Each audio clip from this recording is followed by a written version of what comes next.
You guys will be playing the little multiplayer bit over there. Yeah. Why don't you describe what Cards Against Humanity is and get going? Meanwhile, I'm just going to kick it in space, man. Do you want to tell folks where you are in space if they want to come try and find you? Or No. Okay, great. Fantastic. No, really. Then I'll break down some Cards Against Humanity while you do that. For folks who aren't familiar with the game, you can check out cardsagainsthumanity.com. They give you a pretty good rundown. But Brad, you've never played before. Joe, you've never played before. Patrick, you've played. Oh, yeah. I've been here. And Vinny, I know you've played. I'm dirty. So this is, if you're familiar with Apples to Apples, it's very much like that, but it's a more inherently filthy version of that.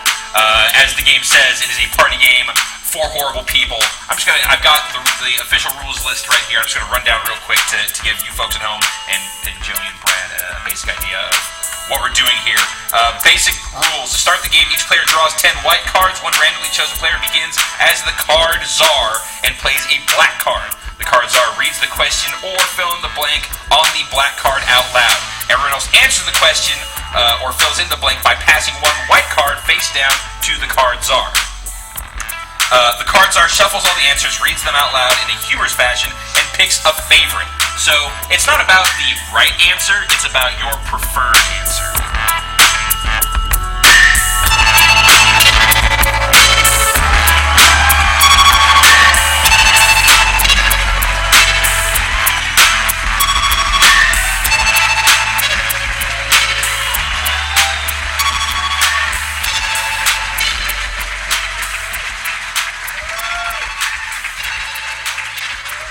Hey guys, thank you so much for coming. And there it goes. All right. So we have this panel, and you know, it's the cards panel. Since we started doing it, it's always been hosted by our friend Ryan, and he's not with us to host the panel this year, and we didn't really know what to do, so we thought, there's no better thing to do with our panel than to remember Ryan, and we're going to show some of our favorite videos of him. We have a ton of special guests who are going to join us to talk about some of the crazy stuff that we've done with him and our friends have done with him. First, we do have a little Cards Against Humanity business. This is the first time we've ever sold out our panel, so thank you guys all so much for waiting in line. We do have, for waiting, we do have a little treat for you guys. If it's all right, we're going to order some pizza for everyone. All right, so we need to, if I can get you guys to, all right, hang on. No way, man. Shh. Hello, room service. Hi, this is the Sheridan room service. Yes, Oh, the Grand Hyatt? Sir. Could we get pizza for 500 people in the Kraken Theater? I'm sorry, did you just pizza for 500 in the Kraken Theater? Yeah, can we What toppings would you like?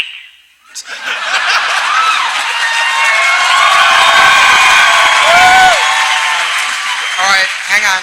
Can you guys all say what toppings we want on the pizza? All right. All right. Did you get that? No. Okay, thank you. How long? I'll be there at the end of the hour, sir. Thank you. All right.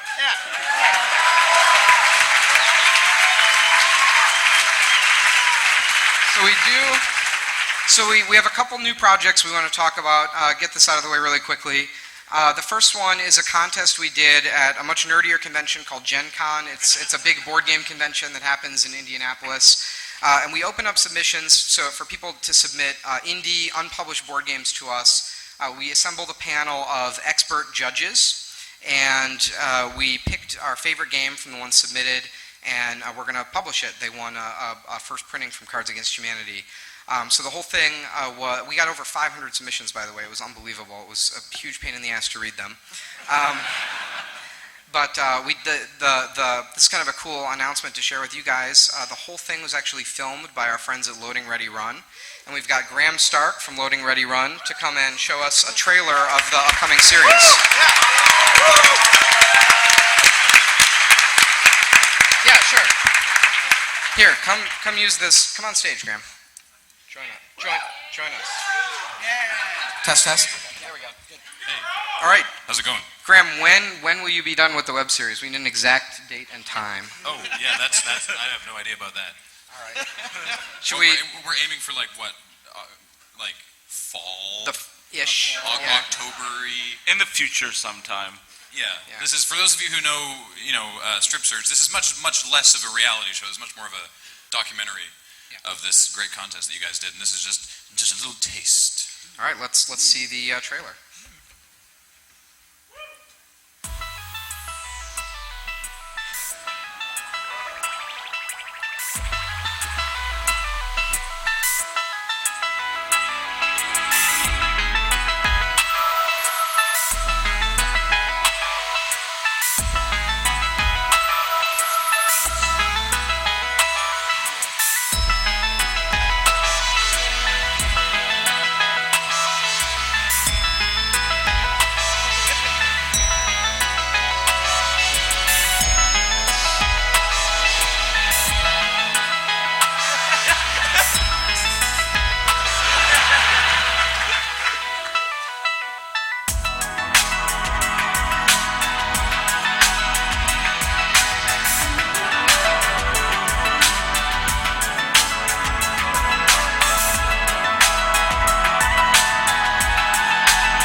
Incredibly impressed by this. You're a little biased for one thing. Do you guys think it's fun to roll a die twice and have your turn skipped? Like, is that your idea of fun? It's got all the things that I liked putting in those games. The cost of the games can be extraordinarily low. I want to play this game.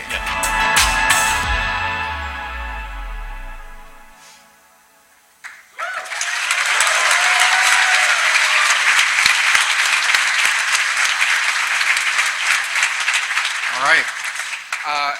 The second thing we want to talk about is the stupidest thing we have ever made. It is our new product. It is the bigger, blacker box. Why are you cheering? I think we have nothing more to say to it other than the ad that we have created for the bigger, blacker box. It weighs 17 ounces. Well, it's important that you see every second of this.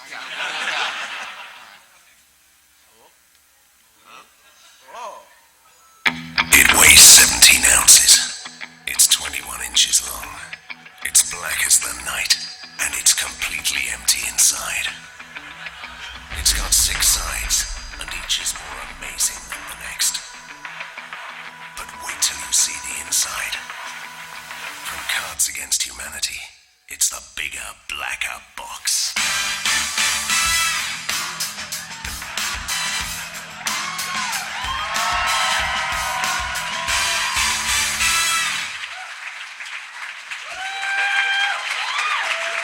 How stupid is that? It's so good. All right. What's next? All right. So I'm done, right? yeah, you have to go. Graham has a I'm better on a panel panel in to go 25 to. minutes. So all right. All right, ladies. Let's all have a round of applause for Graham.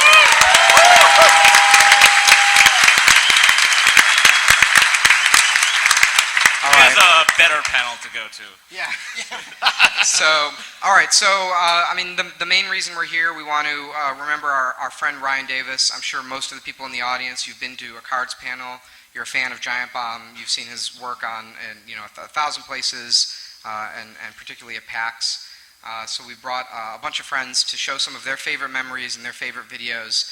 The first people we'd like to bring up, Jeff Gersman and Ryan's widow, the widow Davis. Anna Davis.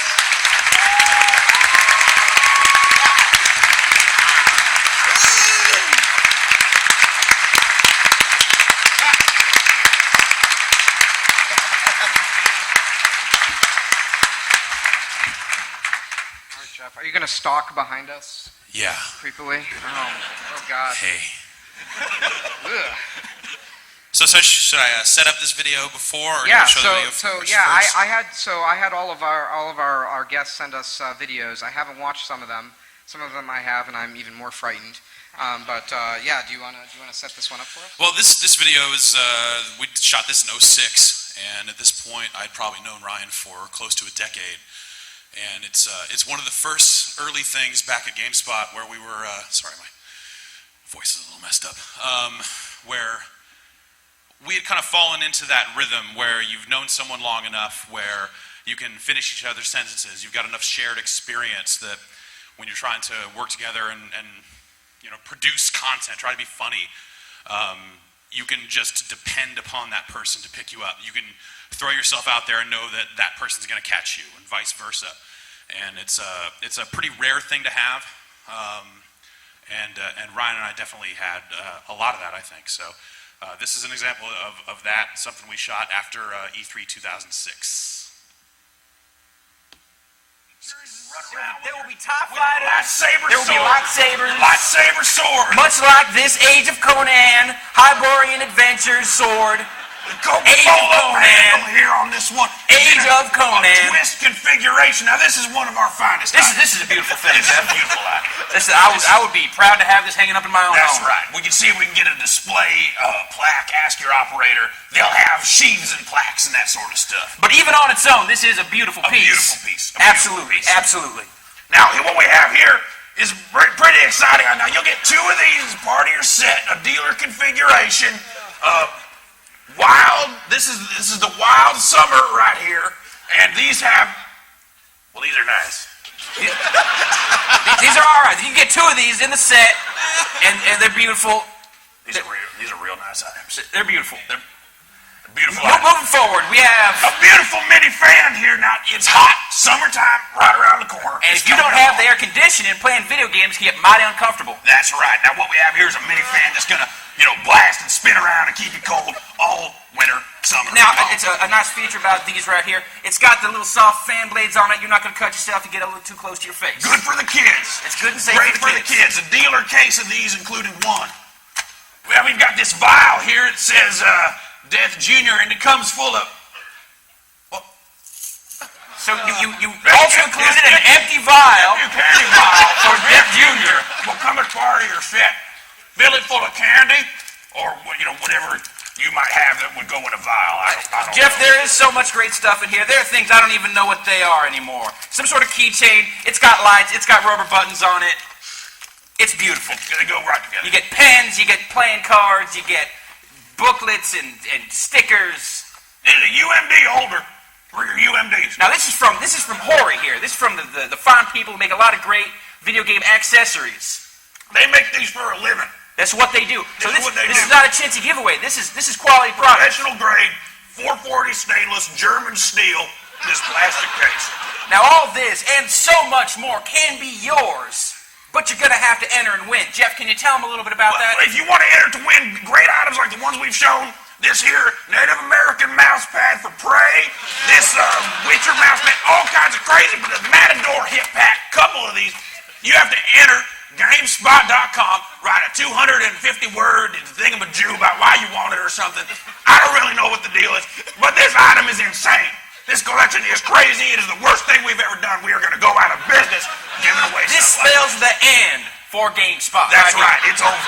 10 years of beautiful history, all thrown out the window because we are passing the savings on to you. Now, I believe Carrie Gustos is over. She's got some more information about this particular item. Carrie. Thanks, guys. Wow, that looks like a great deal. All you have to do to enter the contest is just send in no more than 250. All right.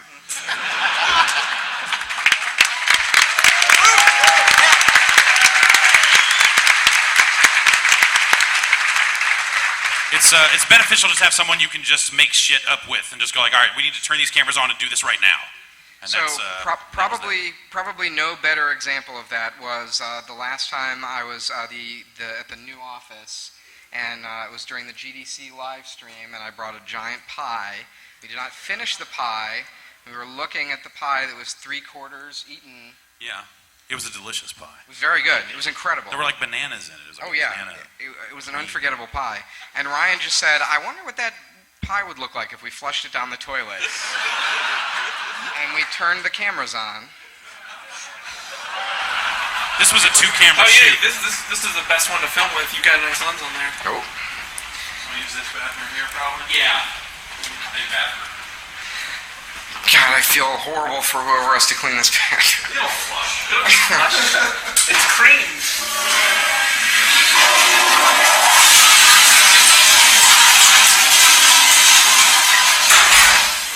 Doors locked. Oh no. Oh, that's a beautiful pie. Have a little fruit toilet pie. It's really good! Yeah, no, this is a delicious and an excellent pie. Thank you for bringing us this pie. All right, Max, do you want to get in close on this? Yeah. Figure like over the top, right? Oh yeah. Can you go up higher? Because I figured, the more drop we have here, the better. All right. All right, thoughts on dropping here? Should I just go? I think you should let it slide off like you said. Just kind of flop in there. I would go a little closer, man. It's gonna, careful, you might get wet. It's probably gonna be a bigger We are in the splash zone. Yeah, Prepare that.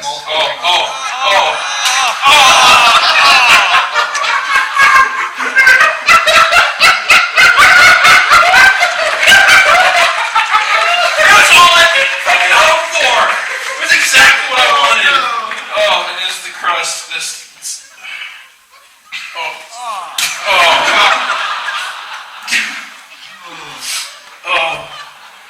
I feel so much better. They got that out.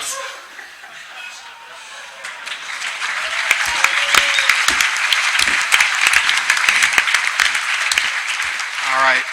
So let's bring our next guest up. Everyone, could we please welcome to the Lang Zone, Mr. Dave Lang.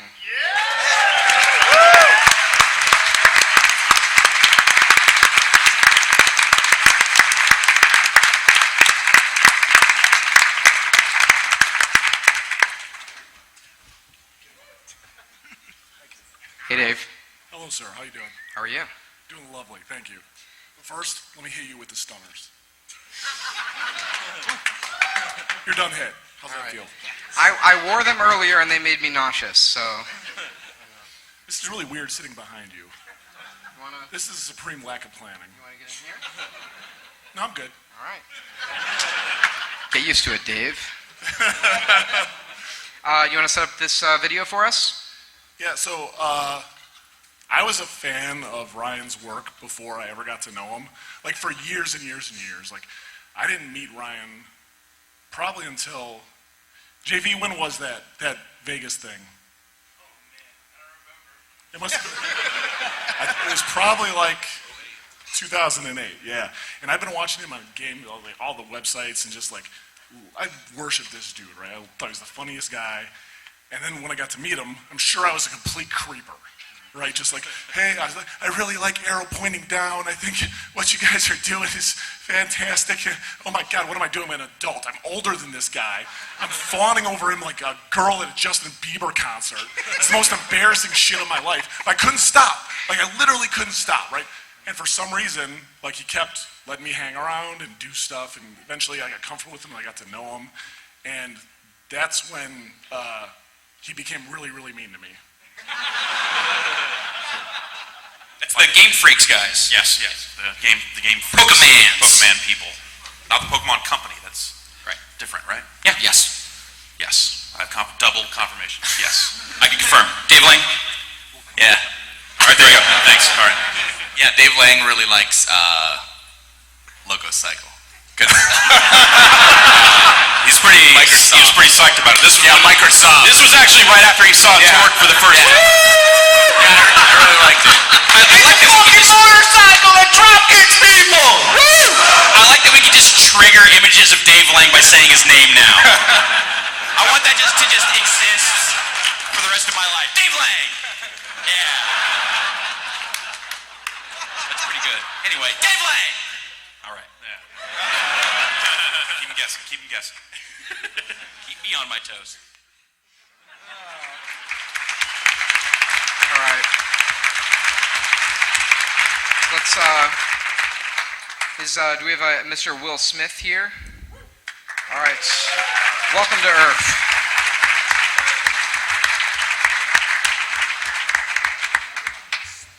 You went with Welcome to Earth, really? Hey, Dave. Okay. Do I have to sit behind you? This is a supreme lack of planning. You would have wanted it that way. You're right. God damn it. Oh, God. Wow, there's a lot of people out here. Hi, Max. Hey. How you doing? Good? Yeah, I'm doing pretty good. Set up this video? Yeah, so this was, I think, the last thing we did together when we were in the old basement at Whiskey. And it was about a thing that Ryan really, two things really, Ryan loved a lot. Shitty video games with Kinect. And Disneyland. One of those was kind of ironic. The other one, he totally, really loved the shit out of Disneyland. And the thing that you don't know is that we were both burning pretty good fevers this day because it was like flu season. It was February, and I was about to go out for a week sick. So I probably had 102. I went to the doctor the next day. I was that sick. And Ryan was worse than me. And he was like, "Hey man, you want to go do this Kinect Disneyland quick look?" And I was like, "Yeah, that sounds pretty fucking good."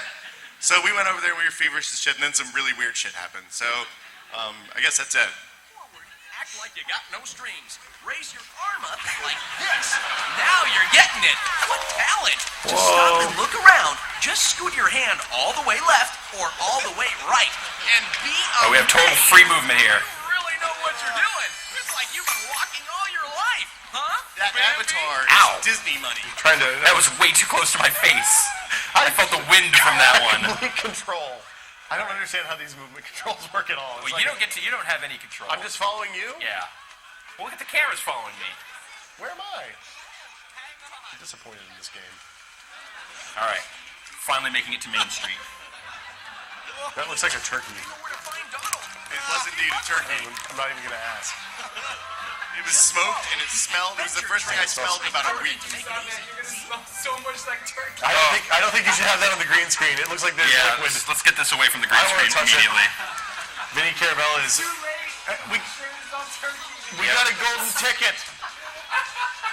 Oh wait, let's turn back around here. Actually, I want to look at some of this stuff here. There's actually some pretty good Disneyland attraction art that I'm kind of these a are fan classics. of. Yeah. Look, the monorail. That's the 80s one. I haven't seen any screaming children yet either. We are the screaming children. Oh yeah. Ah! Hey, look, it's my hand.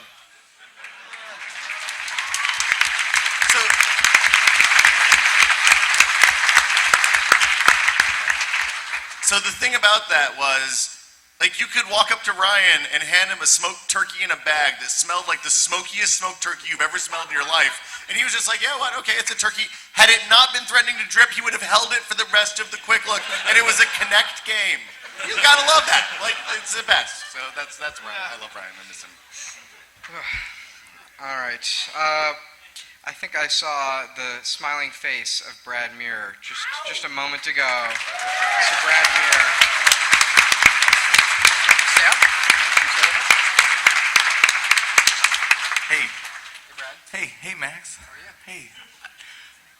I'm good. I love this face. I've had a few drinks this evening. I don't know if that makes this easier or harder, actually. Much easier. Yeah, does it? I'm a little emotional because this clip, I've watched this clip probably 127 times since the event is what I call it. And that's fucking weird. I'm sorry. So like, there's something like super, I don't know, I had the pleasure of like going over there and like being dumb on Giant Bomb like a lot, and it meant a lot to me, and I felt like it was sort of like sort of like my career taking off really coincided with like their shit taking off too. I mean, not like I'm some sort of big fucking deal like Dave Lang or anything, but it was just cool that like when I started to sort of be a project lead at Double Fine and be, you know, like the face of the game that I'm leading and whatever, that I was able to like go over there and like be on their dumb shit, and it was awesome. It meant a lot to me. It was like a huge boost, and there's something about Ryan's way of like making people feel comfortable and like really, I don't know. I think this thing speaks for itself. This was when, I don't know, he just saw me, an older version of Brad Muir, I guess, and kind of lost it, and it's amazing just seeing how, like, his childlike glee and how he was able to just, it was almost like nourishment for his soul, and you can see it in this clip. It's like he is literally eating the stupidity, and it's feeding him and making him like he's like Galactus or something. And I feel like this is the out of anything I've ever seen him do, it's like you can just, it's the steepled fingers over his mouth, and I don't know, it does speak for itself, and he meant a lot to me, and Base mode. I think this is one of the realities of game development. Here it comes, if I remember. Yeah! Holy shit! It's that! Oh my god! What is this happening? Oh my god! What is happening? Holy shit! So, freeze time, and then through this minigame, you can queue up all sorts of different really awesome. enemies that are around you. And then you create playback, all these awesome moves that you get to see executed with time frozen. So I was in a ska band. That was my what? Yeah. What did you play? So much. I played saxophone. Oh my god, saxophone. Yeah, you look like. You know what you look like? You look like a game programmer who, in his off time, plays saxophone in a ska band. You look exactly like that. That's who I was back then. Uncanny. That was Brad here 10 years ago. Can I just want to play this again. I just want to watch this video on loop for the next, 50 minutes or so. We should post that to the site. Put it on the wiki page. Yeah, can I just get a freeze frame of Brad just in the corner of the screen for the rest of the show? And he actually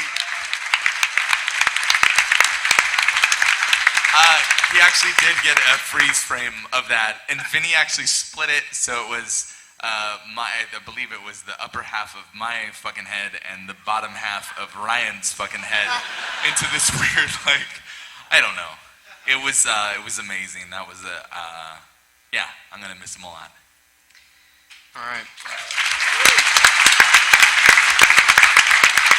Do we have a Kahil in the audience? Did he get here?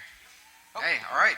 So we've got two people coming up. We have Kahil White. He is the, what is your title? Show something? He makes PAX happen. PAX Special so Events Manager, I guess. Huge round of applause for Kahil. Yeah.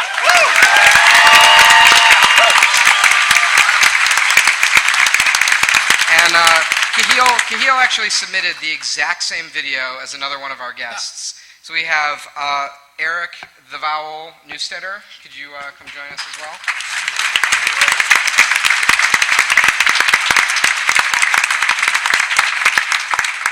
All right.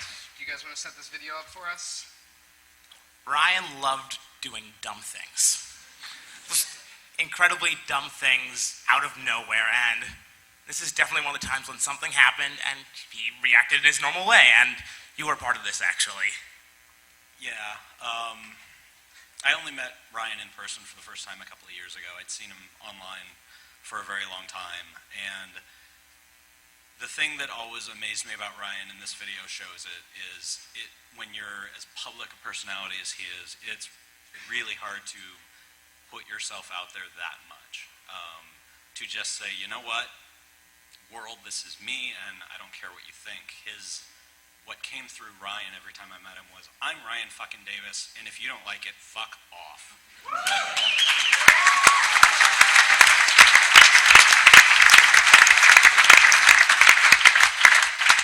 And this video was it was funny, and he went with it, and I don't think anyone else on the planet would have done it, but I love him for it. It's great. This is our, and then they never came back to Boston. Right, they have two buttons. One is die, and one is kick. Oh, yeah. We have to set up what's going on. I didn't put that much of it in there. Yeah. Will you guys kind of set it up? So this is at the PAX East 2013, this past year, actually, and the giant bomb panel was occurring, and at this point, 9 pranks had happened, which some people knew about, others didn't. I was like a quadruple agent with Max. It was weird. But, this was about an hour or two in, I think, right? And go ahead. Yeah, it was about an hour in, and right before this happens, someone from the audience gets up and brings Ryan a small little bottle, the thing he's holding, and he had just, I think when this video starts, read the label to the audience, and it said, anonymous certified breast milk. Human breast milk. And he was like, what should I do? Maybe I should drink it. And the rest is on the video. This is our, and then they never came back to Boston. Ryan, you have two buttons. One is die, and one is kick. Choose wisely.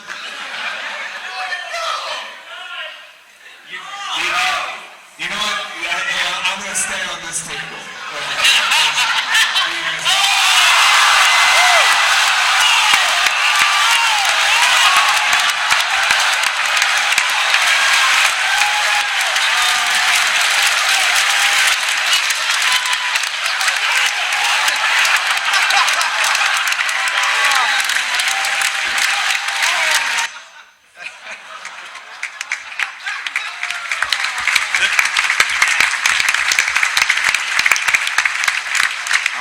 The great thing about that video that I only heard later, this is quick, but so Jeff had offered Ryan $100 to drink it, and Ryan wasn't going to do it. So I got up and threw another $100 on the table, and so he got $200 for drinking that. What I heard later from John Drake was that someone else, was it Pope or was it, who was it? Okay, some of the other harmonics people were like about to get up and throw more money down to make him do it, and he's like, no, they got this. I also know after that panel, all the other Giant Bomb guys went out to go sign stuff and talk to fans and whatever. And I know Ryan just went running for a quiet room, and he called Anna, and he was like, listen, you may see something in video tomorrow. All right, so we've got a very special guest coming up next. Please welcome our friend Steptoe.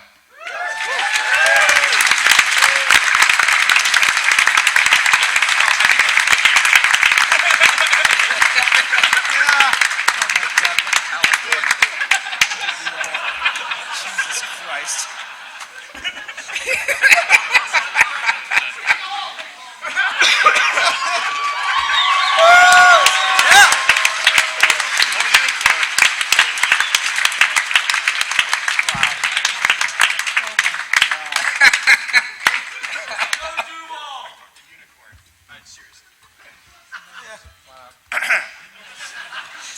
I brought my entourage.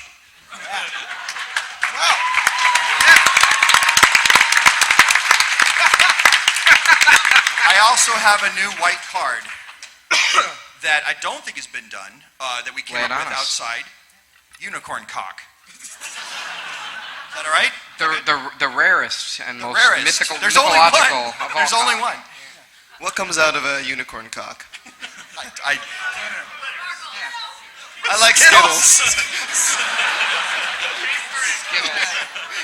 All right, Steptoe, you wanna set up this video for us? Yes. So, if I recall correctly, what you're about to see took place, as a lot of wonderful videos with our friend Ryan took place, in a very, shall we say, seedy location.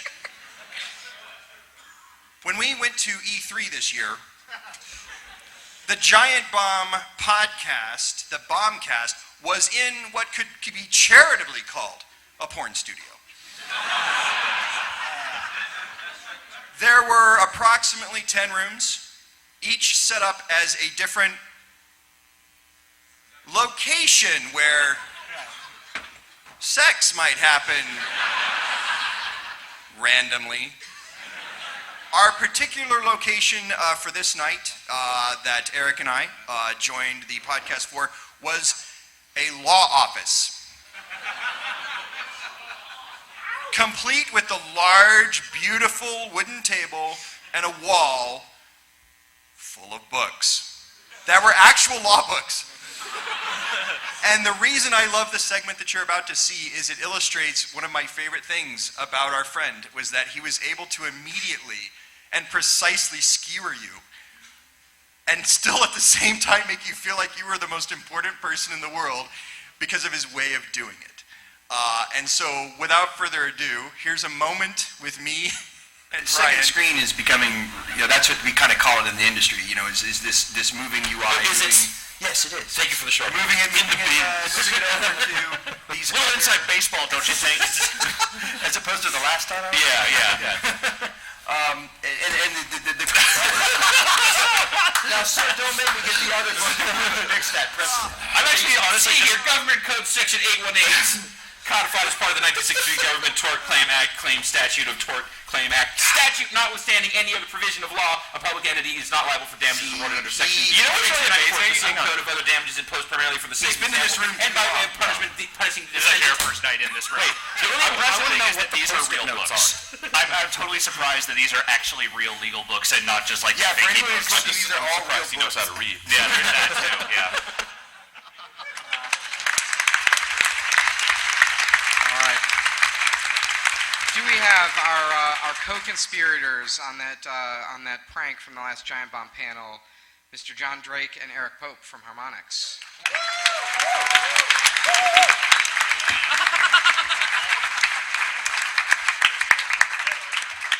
All right.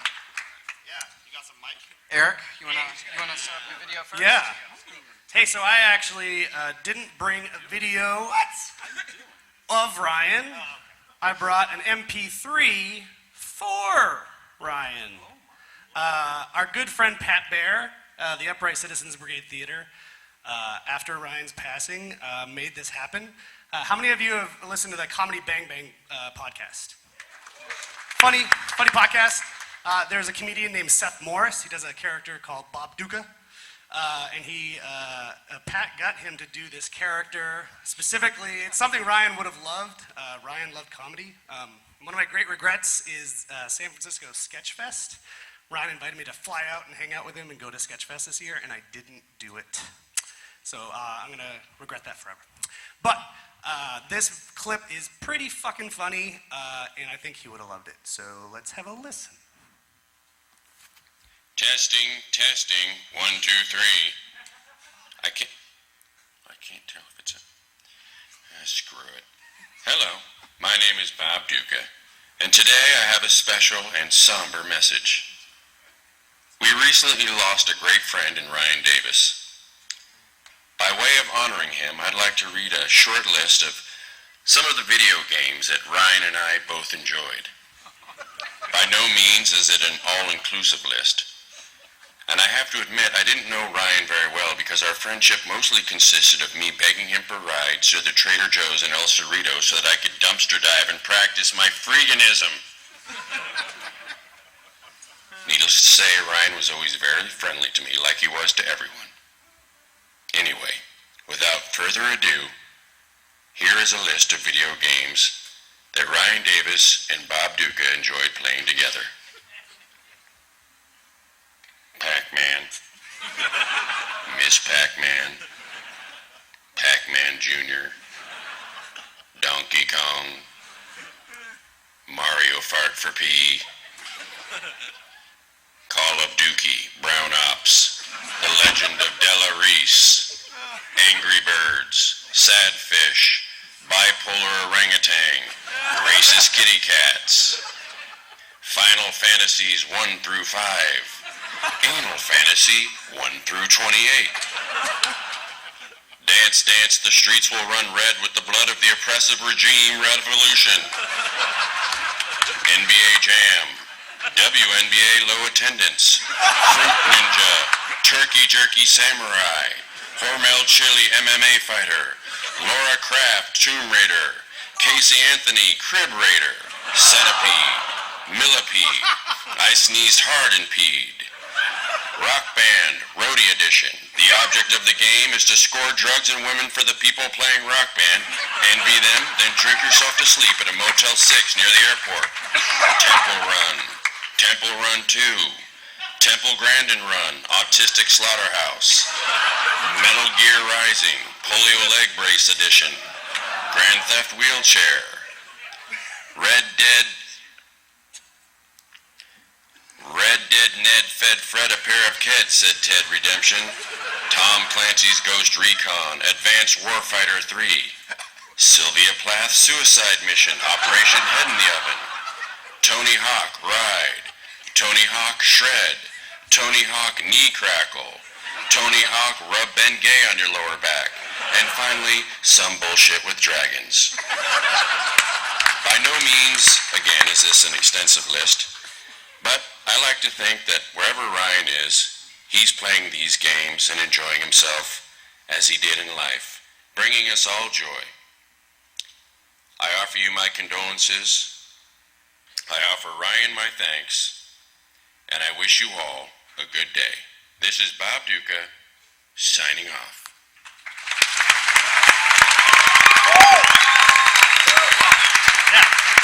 Pretty good. Yeah, you always tell me. Pass the mic to John Drake. Oh, thanks, Eric. I doubted you for a split second, but that was probably the best. I'm gonna stand up because something about Microsoft employees and former Microsoft employees bouncing their knees under me is really not comfortable. Is this making you uncomfortable? The looming? I'm enjoying it. All right, great. So you want to set the shit up? Yeah. All right, why not?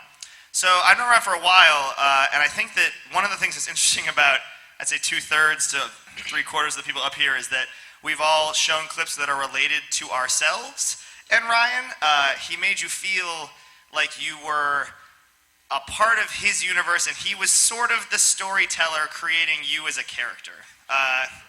I am just sort of a random idiot PR guy who plays Rock Band and Dance Central and Fantasia, a game that Ryan basically helped sign. Like, Ryan put me and John Vignacchi together to make that meeting happen, and now we're making a multi-million-dollar video game for Disney, which is crazy. Yeah, right? So there's that. Should probably be in the credits. He's done more work than I have on that project. So he made you feel like you were a character in his world, and I think that he found people who had the specific niche of just a little bit of narcissism and a huge amount of self-doubt, that you want to be out there, but then you're really embarrassed the second that you are, and he found all these little fissures and cracks to make people in his audience remember who you were, which is a really cool thing that escalated into some really stupid shit. Most of which is at the expense of the people who are on the dais right now. The worst of which, in my opinion, because I'm selfish, is about me, which is that Ryan and I had a prank war. I don't mean to go on and on, but we had a prank war, some of which Max has helped us with. I played in a bunch of bands for their Giant Bomb panels. We would actually fly musicians out, and we would sort of perform a la the Dixieland Band at PAX and at PAX East, and we would play ska songs for Ryan just to make him happy. And that was really fun. And at some point it took a dark turn where I got really mad that I had to pay to fly my drum set to Seattle, and I yelled at him in a joking way, and it became a prank war, which escalated in me hiring a mariachi band, a bagpiper, and a Dixieland jazz band to interrupt his panel with Max's help. And we had 3 months of production meetings about that, which is great. And then Did I or did I not crash the Harmonix email server with an animated GIF I sent you? Yep. Max crashed our entire Outlook server at Harmonix by sending me an animated GIF that our Outlook server was just like, well, fuck this, and just turned off. I couldn't open my email for 3 days. I had to have an admin delete that email from our server so I could open my inbox. Because you're a fucking dick. Because everything that Ryan touched turned just my life to shit in some weird way, and I loved it. So the story that we're getting to is that because I did this because after the Lang Zone, where Dave was forced to sign autographs for big timing someone on the floor of PAX, Ryan made him sign autographs for an entire show. I knew that I was being pranked at the Giant Bomb panel, and so we began our Sun Tzu counter prank process to sort of subvert him. And we got there, and I didn't know what the prank to me was. I just knew we had these bands coming in, and they were pretty good. But the prank was actually this long con, multi-year prank that some of you idiots helped with. Fuck you guys. That was collecting all my travel data that I posted to Twitter and making an interactive application with another idiot who's going to come up here, Dan Teasdale, called the Drake Tracker. Now, the clip, I'm done setting things up. The clip is Ryan at E3. He's supposed to be doing a quick look of Fantasia, the game that we have spent millions of dollars promoting. And instead, he has stopped the demo to show the Drake Tracker Alpha on his Windows or iPhone to my roommate, who's the creative director of the game. And everyone on my team has just stopped working and is all watching this application. And that's what this is about. I don't entirely understand what this is, but I do like that player 4 is Alan Alda. So you can have John Drake, Smurf Drake, 83. There's a lot of good sub bass in this video. Game Center integration. Game Center integration. Exclusive. Right. And it's some sort of card game, which, again, I've loaded this up once before, and I don't entirely understand what's going on here. But yeah, You're hearing the low rumble of the Wargaming World of Tanks booth. That's what that is. Not a fucking joke. No, not yet. I don't believe the microtransactions are in place in this build. Here's the tracker currently. This is, all data in place. As you can see, is European trips. And so you can then filter by airports, airlines, or aircraft. All this is accurate data. Yeah. And both these flights, they look accurate to me. So there you go. There's a quick glimpse of the Super Drake Tracker 2000EX. iOS, Android, Ouya, and I believe Oculus Rift. So. Yep. So there's all the Fantasia shirts of Ryan talking to our staff and disrupting everything, and he loved it.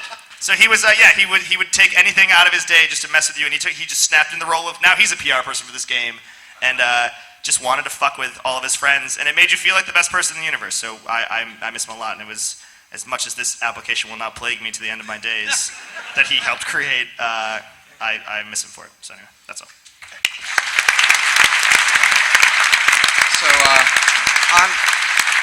on the subject of this Giant Bomb prank war, I thought I would show one quick prank that we played on our friends at Giant Bomb. Wait. Okay, go. It's going. It's going. Can I go? Yeah. My iPhone 5 hasn't showed up yet. This iPhone 4 is pretty slow. Okay. What is this? Hey folks, we got a mailbag here. We've got a great big box. I'll use me for scale, just so you can see how big this box is. Pretty big. This box is also pretty fucking big. And as you may note, here on the side, it says important. It says it's important business. You got a knife. I have a knife. It says it's from Max, so that I feel, back up. I need a better sense of scale. What this is. What could be in there? I don't know. I have not heard. Should we take a guess? What's in there? A bust of Jeff Gerstmann. Seems pretty reasonable. Sculpted by Max himself. It's pretty light.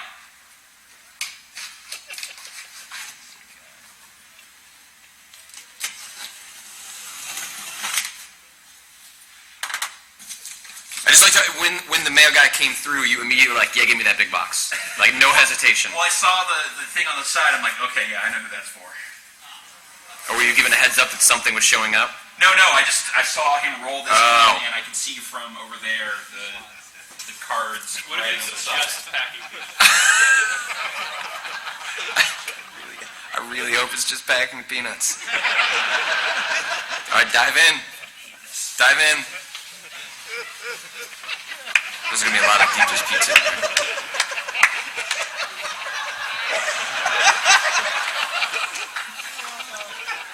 Max, you fucking asshole. There's no way this can go right. Oh. Just go for it. Nope. Minimizing the damage here. You have to be kidding me. That's it? There's nothing else in there.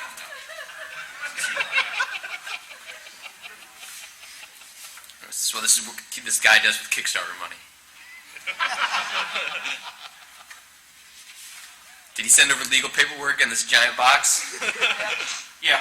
New contract between CBS Interactive and Cards Against Humanity for the upcoming Giant Bomb Cards Against Humanity expansion pack. Go to cardsagainsthumanity.com/GB to make your submissions. Yeah. Nothing? There's nothing in there. I told you. I can't even put my hand all the way down there. Oh, well, thanks, Max. We'll get these taken care of forthwith.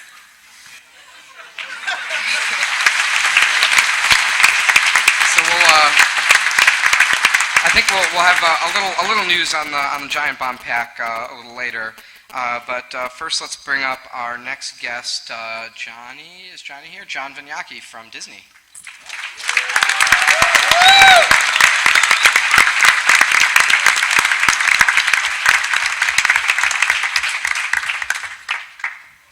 Great.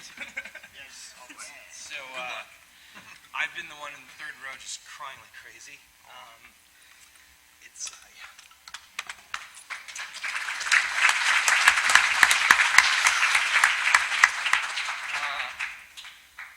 I'm going to keep it really short because I'm going to bawl, but that's the last photo I took with Ryan.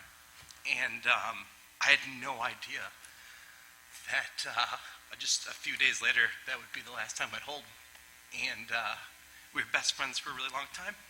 And I'll miss you. You're my prayers. And this is awkward, but awesome. So give it up for Ryan.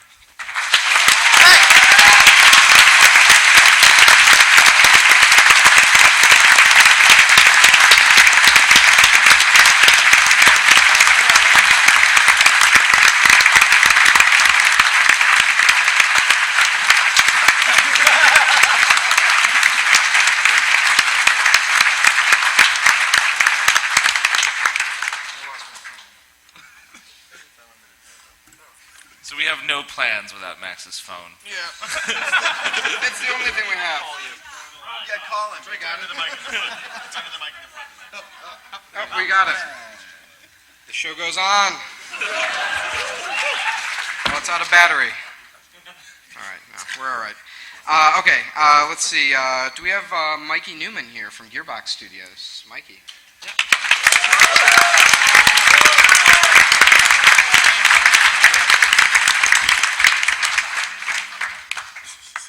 Okay, I did the Take This panel, and I bawled my eyes out earlier. You make me follow that. Now, come on. So I'm the asshole here because my story about Ryan was not on video, so I will just say it, because it's awesome.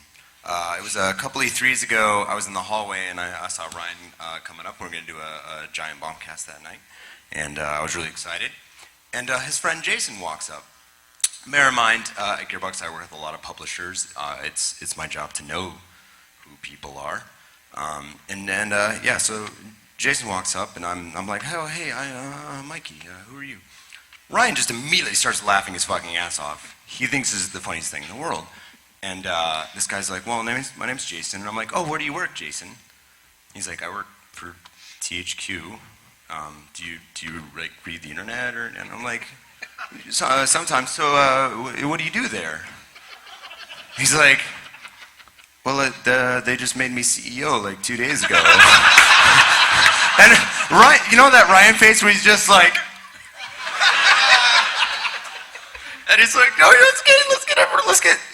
Ryan at this point is now trying to get us on the bombcast at the same time so that he can make me pay for this for the rest of my fucking life. Love and I'll miss him. Thank you guys all for coming.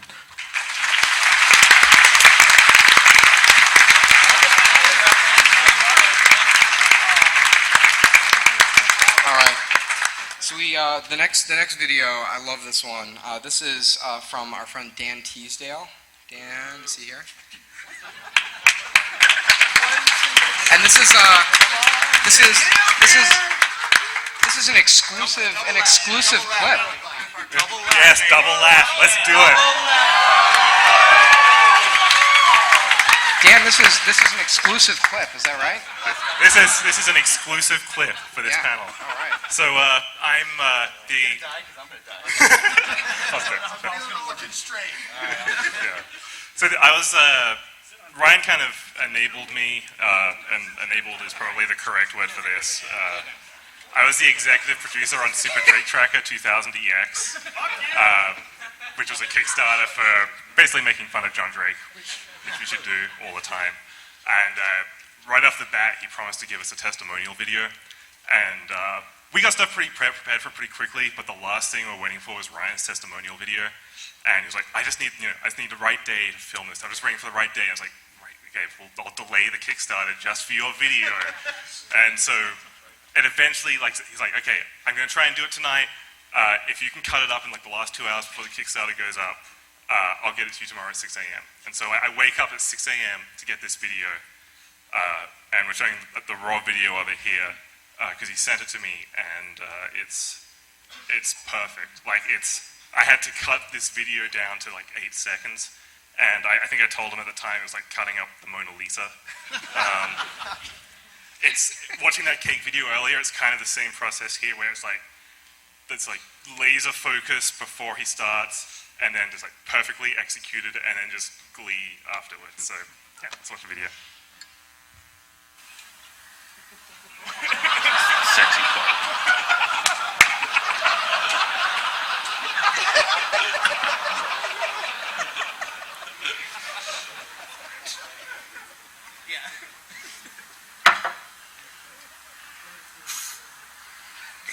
Light it from the front.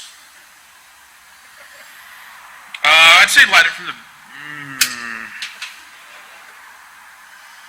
I'd say you want it to work its way forward, wouldn't you? Because you want to be able to see that it's money at first before it starts burning. Okay, yeah. Good call.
So our final video here, a lot of our friends at Giant Bomb couldn't make it.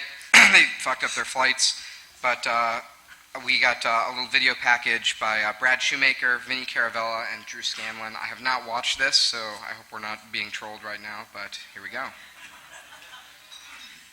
Hi, everybody. Hi, Brad.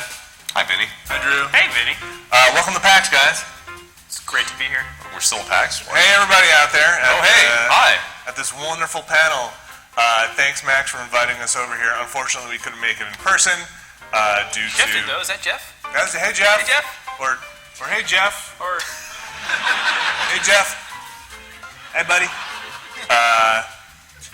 Is the volume up? The volume on the player up? Is the volume loud enough? Is video full screen? We couldn't make it due to travel fund, which sucks. So we wanted to make an awesome video to pay some tribute to Ryan in the best way we know how, which is kind of showing him being what I think is a pretty funny dude. Giant doofus. You know, all the serious moments Ryan had on camera. So I put together, here are a couple of clips that are pretty short that I put together that are my favorite moments. And they're basically the things that when I am just walking around and I think about what I do for a living, some of the 3 moments in my head that just randomly crack me up. So here you go.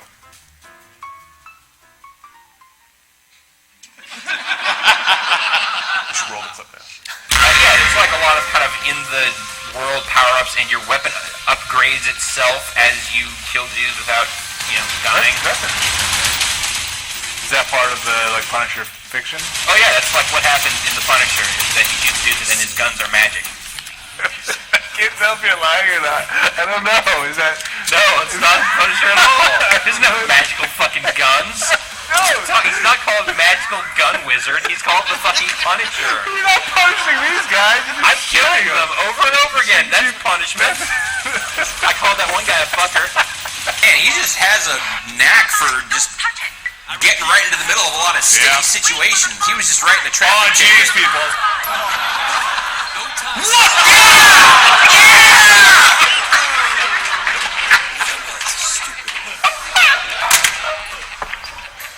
Yes! Alright, let's try that again. Fuck your milk. Fuck your milk. Drew, you brought some clips? I did, yeah.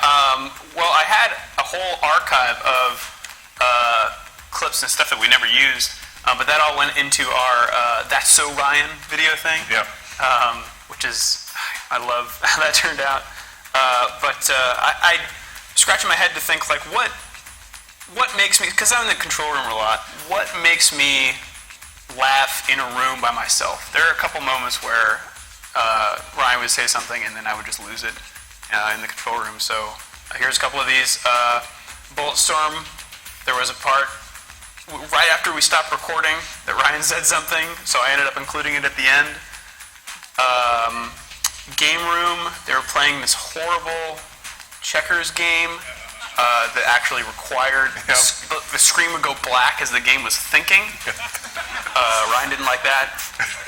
And then finally, one thing that didn't make it into the video thing was part of our quick clip that you and Ryan did of The Witcher. Yes. It was actually take one. Yeah. The one that went up on the site was take two. Yeah. So After you figured out it was lock-on. Right, yeah, like we needed some time to figure out how to actually play that game. But anyway, this is my favorite part from that quick look. Well, I guess we'll just roll them all back to back. Yeah, we'll put them all together. That's what these clips are. Here we go. I'd say as a teaser for what this game has to offer, this demo There it is. nails it. Yep. Yeah. Every 22nd, look for it. Hey, Dick Tits, thanks for stopping by. Thanks for having me. Oh, this game is so dumb.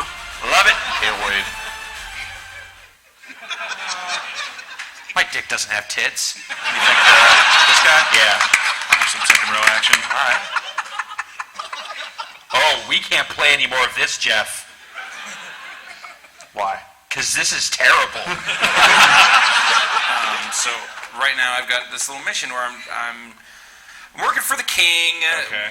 He has some bastard children that this baroness that he used to bone has been like trying to use to usurp kingly powers, and so he had to siege their shit, and now he's trying to basically find his kids. Winter is coming. So I'm here in this archmage's tower trying to find some kids. They're just worshiping a burning rock. Yeah, that's what they do in Witcher times. Actually, you know what? I think I just have to go this way. I don't think there's anything doing over there. I like your swords. Yeah, my swords look heck of cool. Yeah. Oh, Christ. You shall not pass. Oh, man. Also, I failed to mention that there's a dragon. I apologize for that.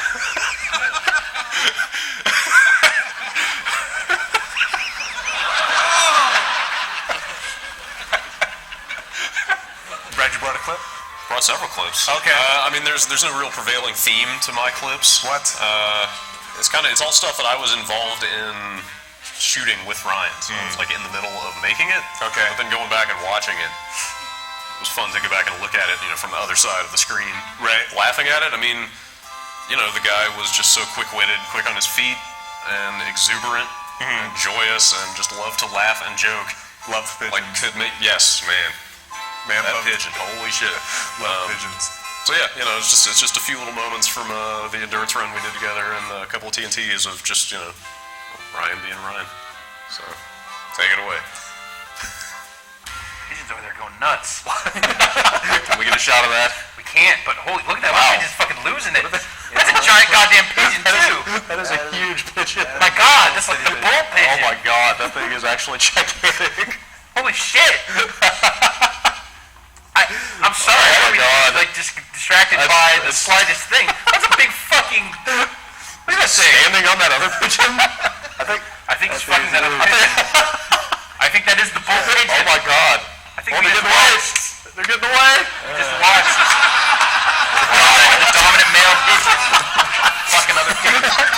Gigantic. You never know what's gonna happen on TNT, folks. Excitement, love, pigeon fucking. Oh.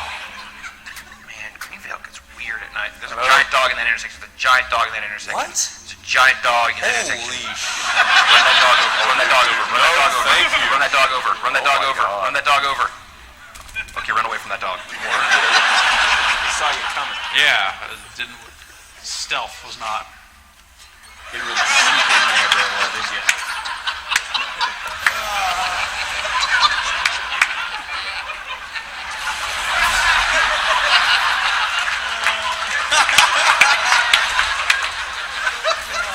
Checks his pocket. Oops. Phone's in my pocket. Well, that's just on him. Yes.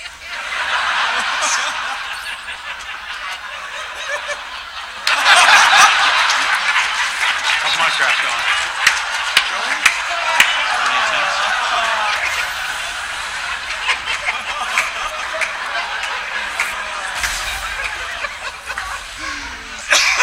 Oh, I can't even play.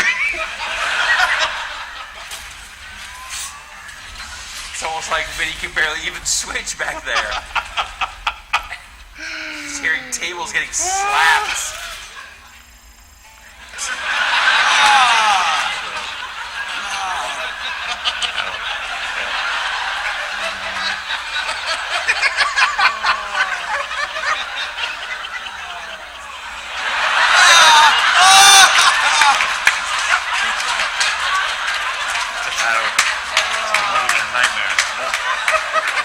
You are the nightmare! Alright, we're gonna play one more. We got this zones game coming up here. We'll make this the last one because I want to be able to sleep again without totally freaking out. And Jesus, That's like something from Pan's Labyrinth. And, you know, Riding it's that not like camera? super pale, but...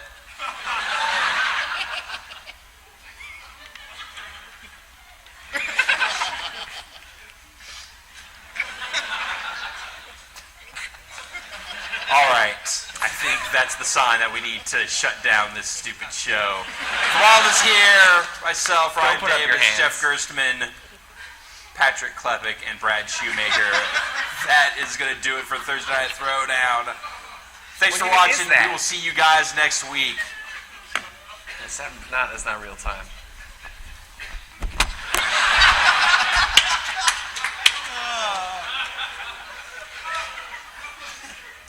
Brad just laughed. Brad's gone. Man, Minecraft was really made him upset. alright, we can start the real show now.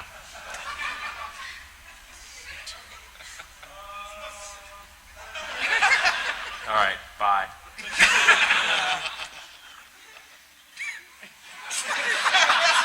So I think that is pretty much, for me, that is like kind of how Giant Bomb went over the years. It was like, can you do this dumb thing? And he was just always... As a producer, it was so great to just put Ryan there and know that it would be entertaining. And like the level of trust I think he had working with us was great. That he, like I said, would kind of ask after the fact, "What do you use this for?" Okay. And I would love bouncing stuff off of him afterwards, and just like he wouldn't even know what it was until we'd done cutting it in, and he was always super supportive with all that stuff. So you know, I think on behalf of everybody here and everybody who couldn't make it from our staff to the panel, we'll miss him dearly. And I hope you guys are enjoying the show and enjoy the rest of the panel. And thanks again, Max. And I think, you know, the number one question that Ryan was always dreading during the PAX panels, which he loved, by the way, probably his favorite thing planning, was what's going to be the next endurance run? What's going to be the next endurance run? We always talked about what we're going to do when that question comes up. What's going to be the next endurance run? So, I think to honor Ryan's spirit here towards the end of PAX, we're going to announce our next endurance run, which is total.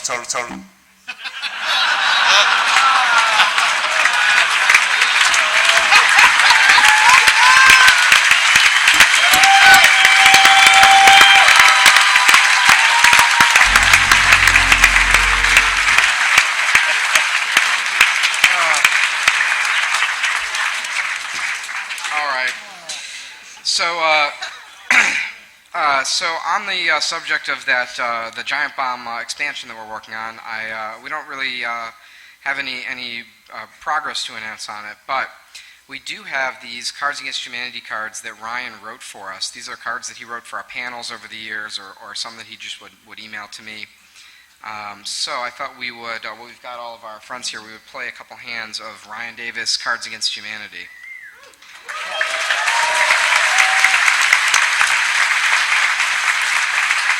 All right. Oh, God. All right. Thanks to the popularity of 50 Shades of Grey, your mom has a sudden unnerving interest in blank.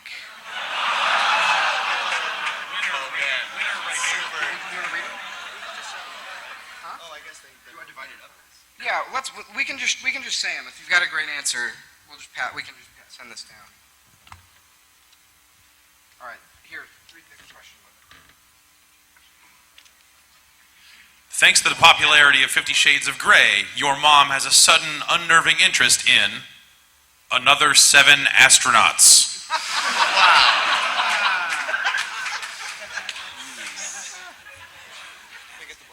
All right. Yeah. Do we have the question card? This feels serendipitous. Thanks to the popularity of 50 Shades of Grey, your mom has a sudden, unnerving interest in acting like you didn't come already.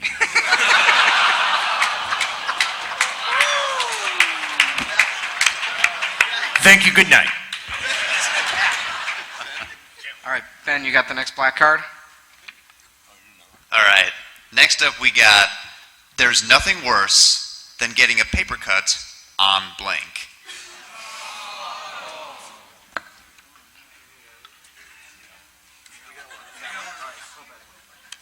All right, where's Pope? Come on up. Oh, here we go. Give me that black card. All right. This is good because this is actually a phrase Ryan and I used at each other a lot. There's nothing worse than getting a paper cut on floppy naturals.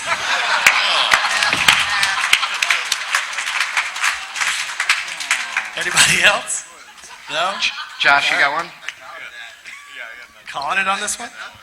You got it? I got it on the black card. Yep, go for it. Olive Garden. When you're here, you're blank.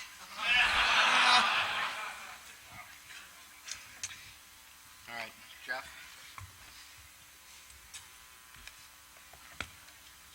Olive Garden. When you're here, you're sticking googly eyes right above your butthole.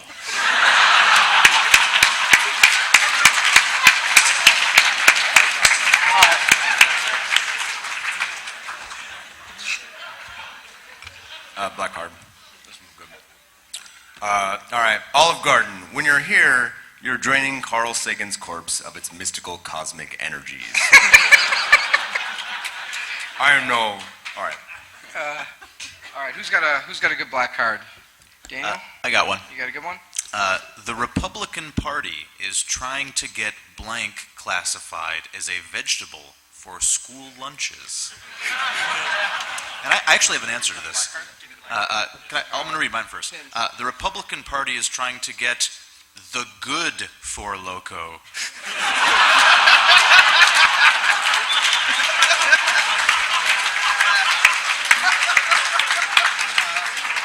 Classified as a vegetable for school lunches.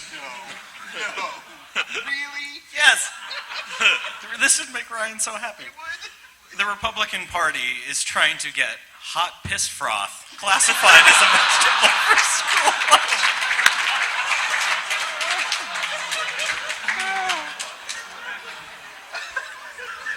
Do we have another black card? Yeah. Every year at Halloween, there's one house in the neighborhood that gives out full-size blank.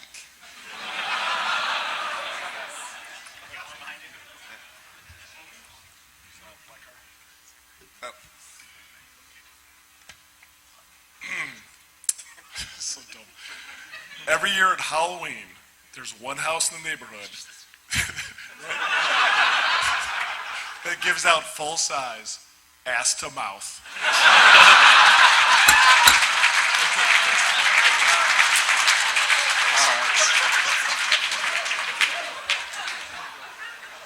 Top that shit.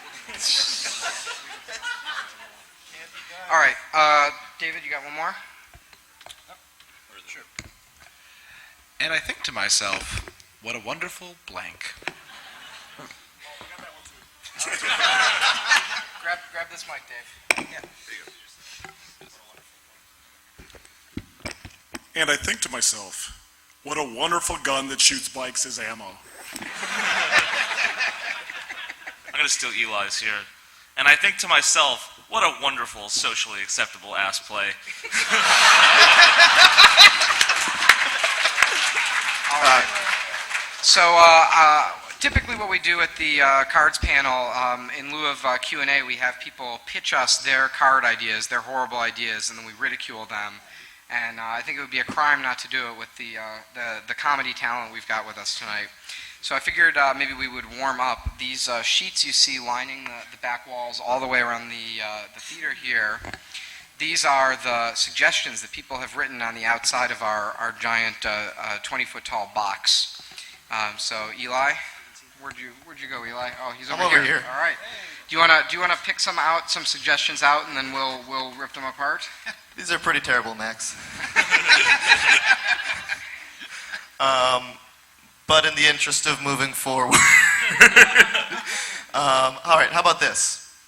If it wasn't for blank, I never would have finished college. We have a box of cards. Does anyone have a box of Cards Against Humanity we could borrow? Oh. Anyone have Cards Against Humanity? That's not the first time that's happened to us. Nope. If it wasn't for blank, I never would have finished college. Thoughts? The female orgasm.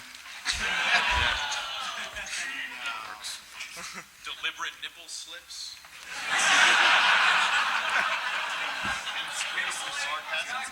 The unmistakable life-affirming smell of cocaine. $1 trillion. If it wasn't This is like this card. I feel like this is like our white whale. Like we've been trying to write this college. Something's gone wrong with your college education joke. Like I can't believe I wasted 4 years and $100,000 for a degree on blank or something. We just can't. We can't make it work. It's a good form. This one in particular is a Lewis Black joke. Maybe it hits maybe it hits too close to home.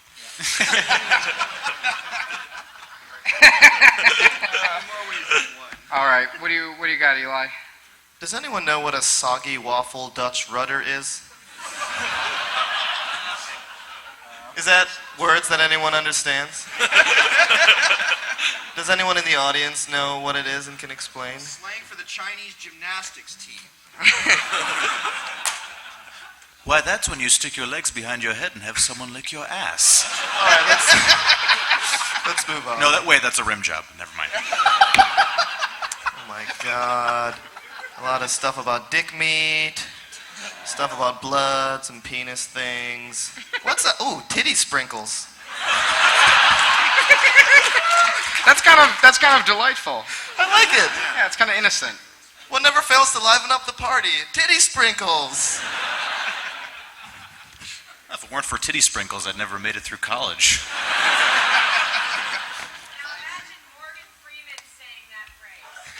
Yeah. Can't unhear it. If it wasn't for titty sprinkles, I'd never have made it through college.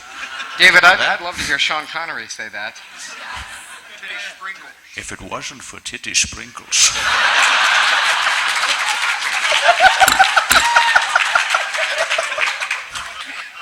I'd never have made it through Goldfinger.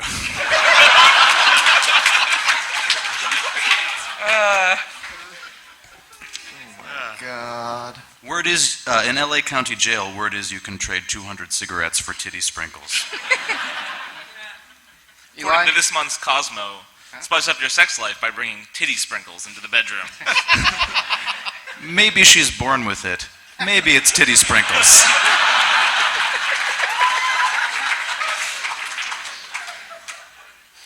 Where's the? Come on up. I'm a little confused as to what they are. Is it sprinkles on the titties, or are the titties made of sprinkles? It's open to interpretation, I guess. All right, how about this one? Luke, I am Blake. Natalie Portman.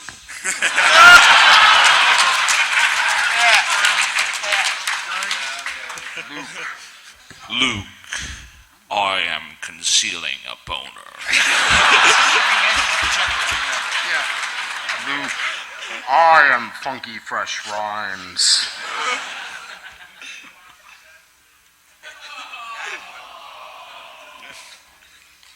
Luke, I I am a middle-aged man on roller skates.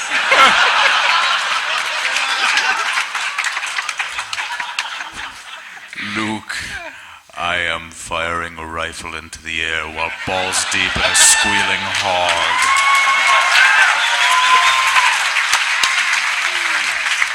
Don't encourage us. All right. Luke, I am doing it in the butt. This is pretty solid. What do you guys think? This is pretty amazing. I think this is definitely we're going to consider this one. Give this some serious consideration. Hey, do you guys think we need permission to quote Star Wars in this game? Public domain. Yeah, I guess we'll find out.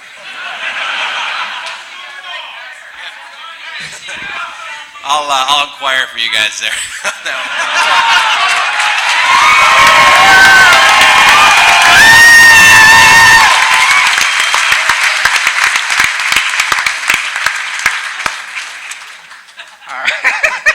It's not like I'm holding a half dozen trademark names in the can that I have. All right, Eli, what do you got for us? Batman right now. Those are really fucked. Oh, I got. Oh my god. All right, this one is interesting. Spider eggs in the Vaseline. I mean, is there a story that we can cobble from this, or is it just too completely random? Wait, is that a Pearl Jam lyric?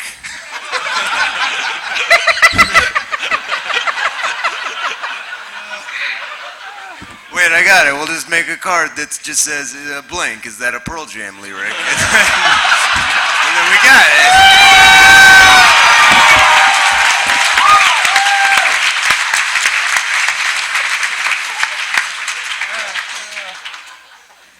Wait, let me try it real quick. Wait, I just want to try it real quick. Yeah. Picking up girls at an abortion clinic. Wait, is that a Pearl Jam?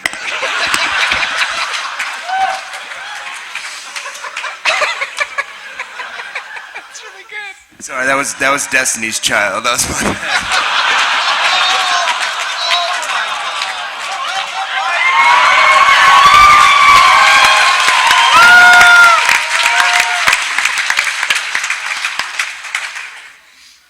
Alternative medicine is now embracing the curative powers of spider eggs in the Vaseline. I want to see a Spider-Man movie where that's how he becomes Spider-Man. Just a bad jar of Vaseline.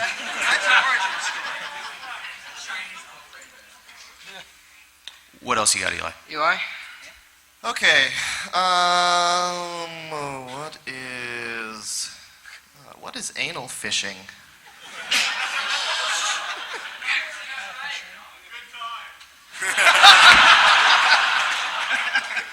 A drooling penis. I mean, maybe this is time to talk about what makes a bad card. Why would we reject a drooling penis? Well, it's like a single shocking image, and it doesn't have like a perspective on it. There's nothing particularly clever or interesting, or it's just. Yeah, there's nothing. I mean, once you hear it, there's not much to come back to there. We also have a lot of dick jokes. It's true. If we're really gonna put another dick joke in the game, we have to add something. Yeah, it's got to be a new perspective on a dick that we haven't explored yet with our minds and our bodies. We've really explored 99% of the perspectives on dicks. I don't think this falls within the 1% that we haven't explored. So do any people in the audience have some card suggestions for us? All right. All right, Eli? how about back here? Crowdsourcing the plane crash victim you're going to eat. Can you say it again? I didn't understand. Crowdsourcing the plane crash victim you're going to eat. It's very complicated. You gotta go, dude. Like that. By the way, that's the punishment for shit. Is you have to leave. Yeah. Oh, I'm sorry. Should we just move on? Oh yeah. Let's move on to the next. All right. Oh yeah. You, sir. Mine's real simple. A stupid bitch. Okay, next idea. Yeah. How about any women with a suggestion? Kanye Ladies, West. come on. Okay, here we go. Helen Keller's driving school. Say it again, Eli. Helen Keller's driving school. Well, it's not the school's fault.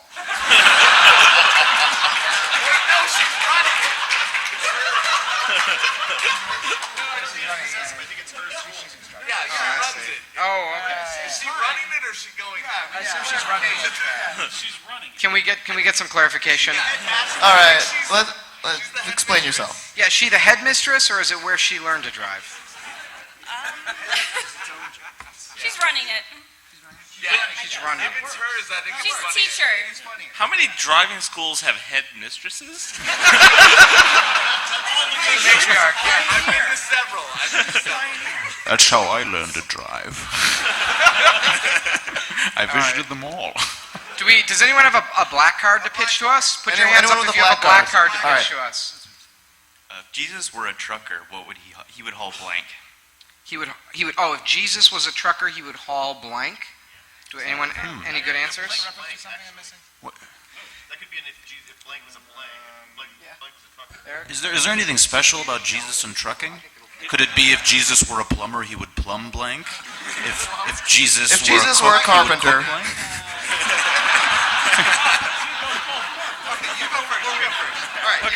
We got two that work.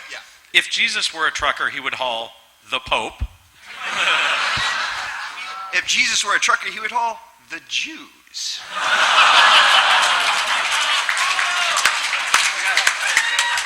If Jesus were a trucker, he would haul altar boys.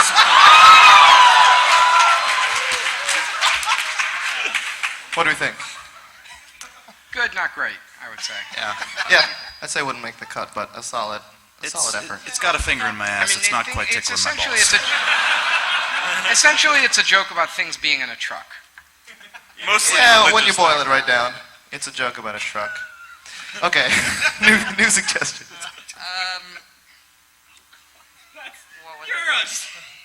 You're a horrible, horrible person. It was so brilliant that it escaped outside your... You got it.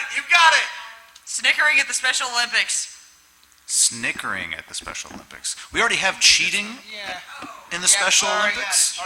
I'd say it steps on that territory. It steps on And it. also trying not to giggle at Hutus and Tutsis. That's true. All right. The NSA can see your emails, your phone records, and blank. Historically black colleges.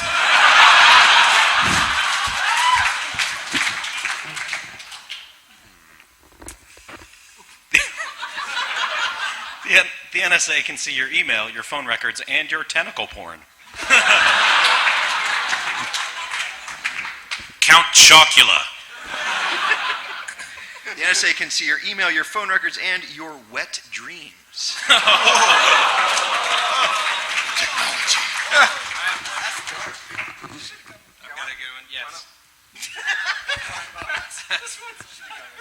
And horrifying laser hair removal accidents.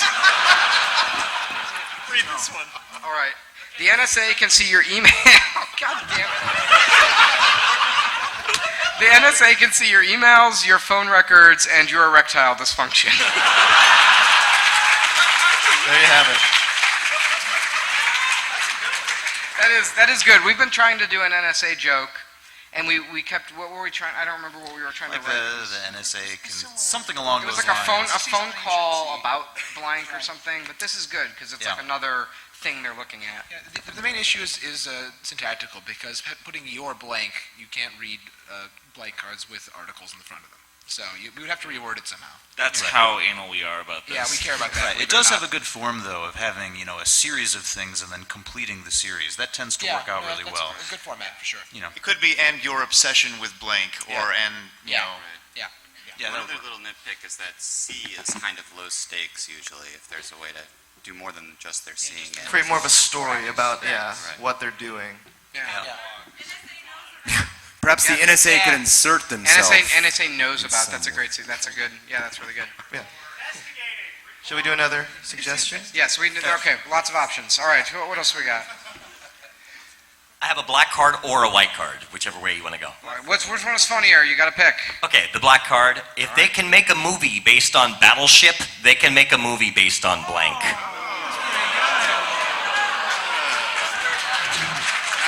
sounds good.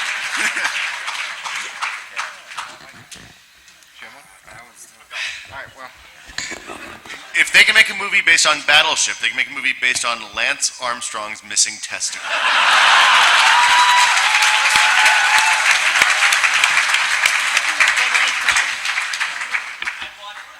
If they can make a movie based on Battleship, they can make a movie based on dick fingers. If they can make a movie based on Battleship, they can make a movie about my vagina.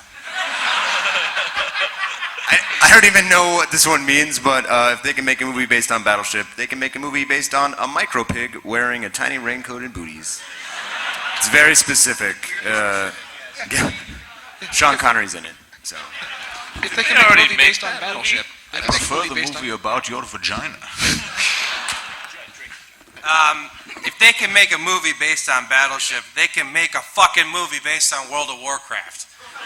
Where is that thing? Come on! In a world of Warcraft. What is this? If they can make a movie based off of Battleship, they can make a movie based off Cards Against Humanity. You self-indulgent motherfuckers! There's a Cards Against Humanity card. Yeah, man. I love it. That's the best thing. No, I was reading the right side. Max planted it, but I could have read either side, actually, the way that card works. Like, what the fuck? That's a great question. That's really solid. That's one of the best cards I think we've ever gotten at a panel. So nice.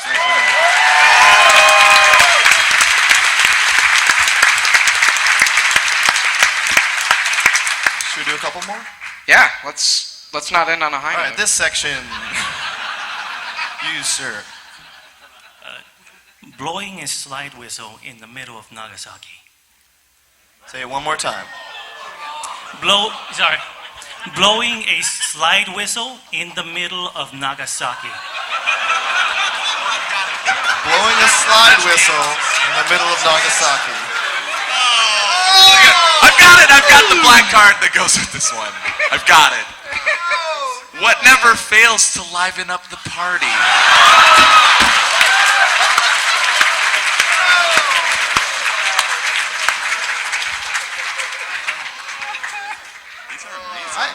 I would say that an improvement of the joke, I just like blowing, or just like the sound of a slide whistle, right? Because then, so it doesn't need to be in this historically specific period. It could be, at a party. It could be during an orgy. It could interrupt any of these any of these black card contexts. Yeah.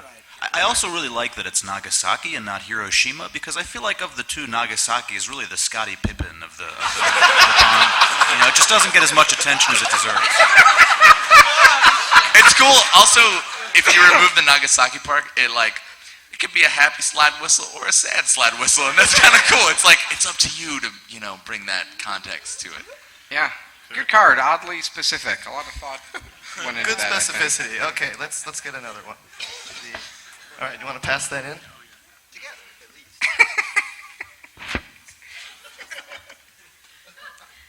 The corpse of Whitney Houston.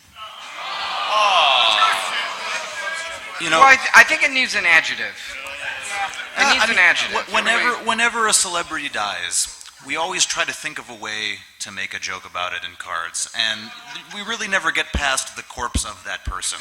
The corpse of Heath Ledger, or the corpse of Brittany Murphy, or whoever has died recently.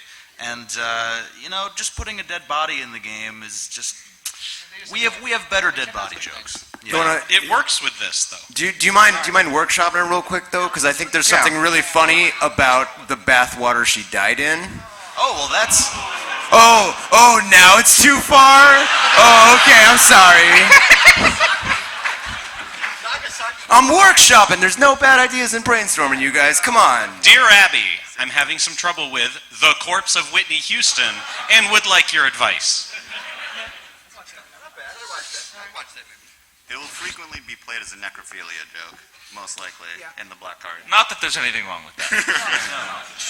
Yeah, I mean, I think the core problem someone said is that a dead body, a dead body can't do very many things, so it's very limited in the way that it can interact in the black cards. So that's why we haven't done it yet.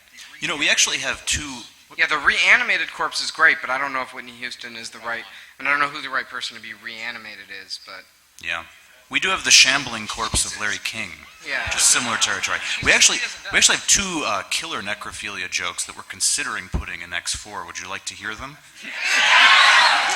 The first one is fucking a corpse back to life.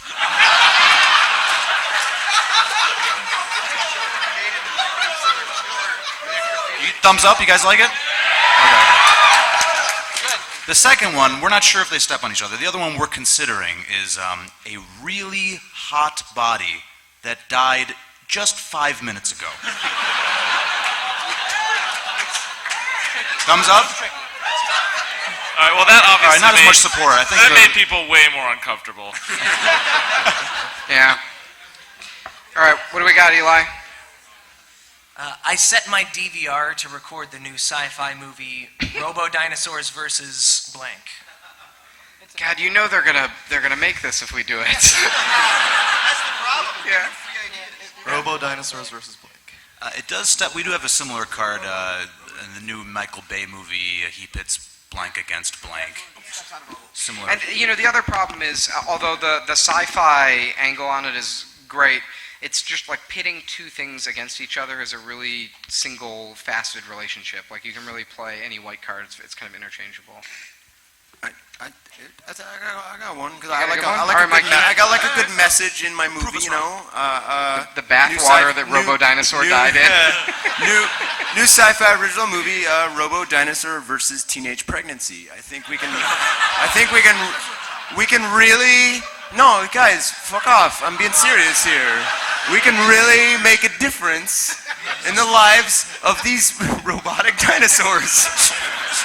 Mikey, ABC already did that as a Saturday afternoon special. I do like adding Robo Dinosaurs to most of these white cards. Robo Dinosaurs by itself could be a pretty decent white card, actually. Yeah. Good sequel to Mecha Hitler. Yeah. The next superhero sidekick duo, Mecha Hitler. He and rides Robo on a Dinosaur. Robo Dinosaur. All right, let's get some more suggestions. A mysterious pile of poop. When is a pile of poop not mysterious? I can't see there's a light. Is that an enforcer? He is an enforcer. Is this based on a true story? It's a semi-fictionalized version of true events, yes.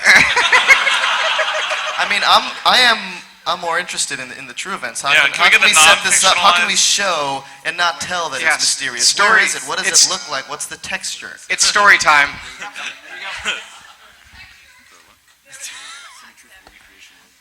Chip, come on up. Do you really want to know the story? Yeah, Chip's gonna tell us the story. Here, Chip. This is Chipperoo. Let's give a round of applause to Chipperoo. All right.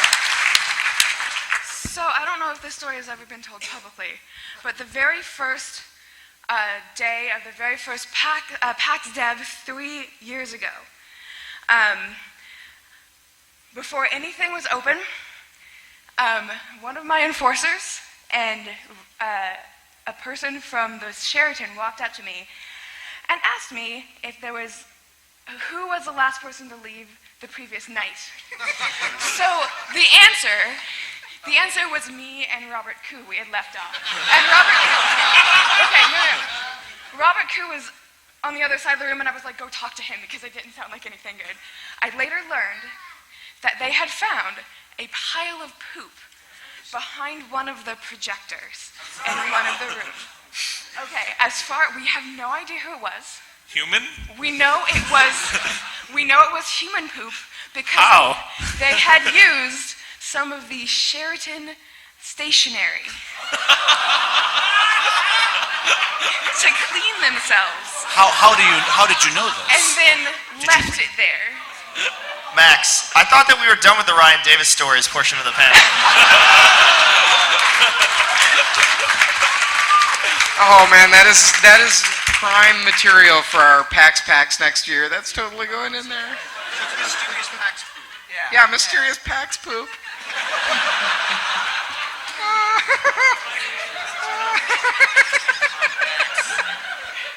Audience. I have a special audience suggestion for a white card. This comes from my lovely fiance who just sent me a text message. So this is a white card. I'm just reading this.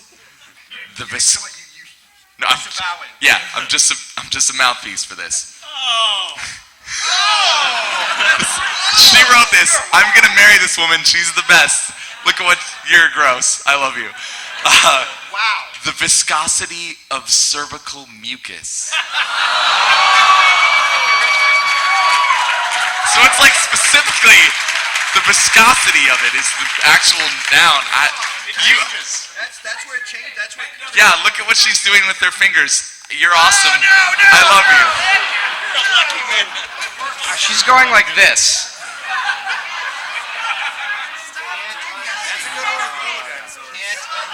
It's like egg white.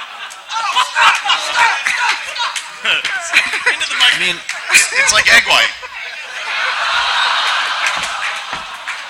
Can you whip it into like I thought we were done with the Ryan Davis stories portion of the panel, Brett. Yeah, if you can whip it and then hold it upside down. Are you suggesting as a white card cervical mucus meringue?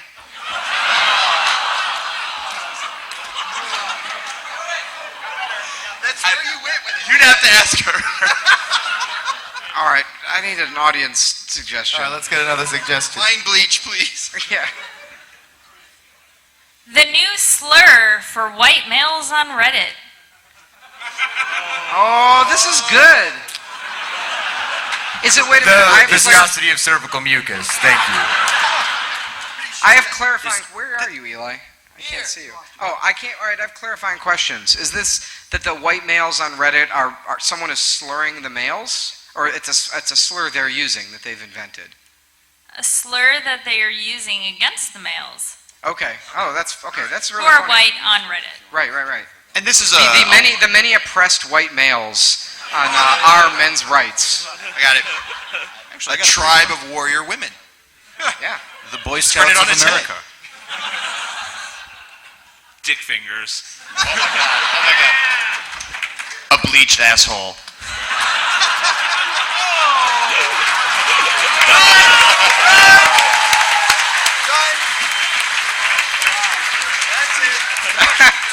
That's pretty great.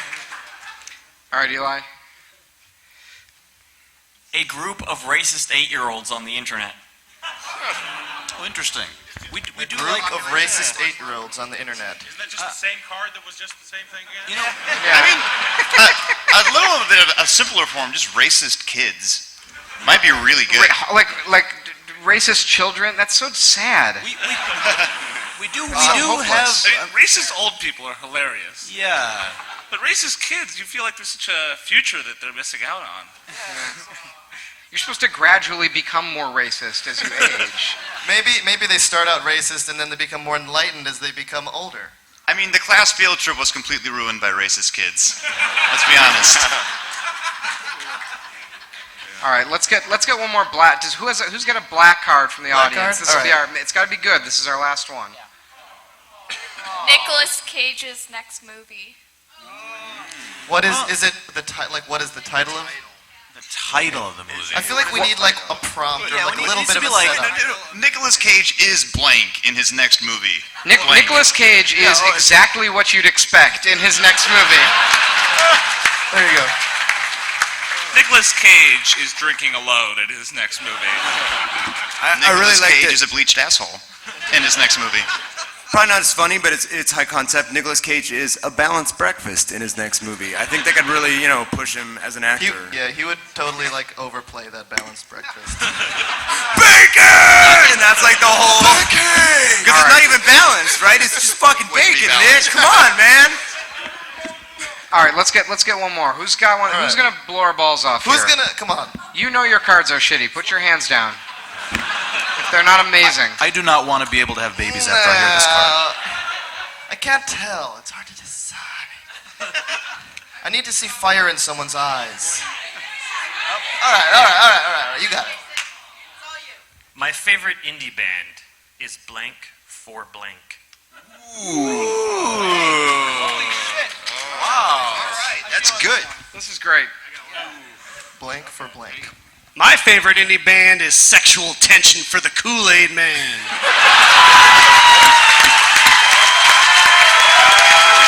All right, guys. You got one? Yeah, my indie band is not reciprocating oral sex for Gandhi. So. My favorite indie band is Peeing a Little Bit for Mr. Clean, right behind me. My favorite indie band is Puberty for Justin Bieber. My favorite indie band is Lunchables for kids with ass cancer. My favorite indie band is Breaking Out into Song and Dance for Creepy Toe Shoes. My favorite indie band is a saxophone solo for Stalin. My favorite indie band. All right.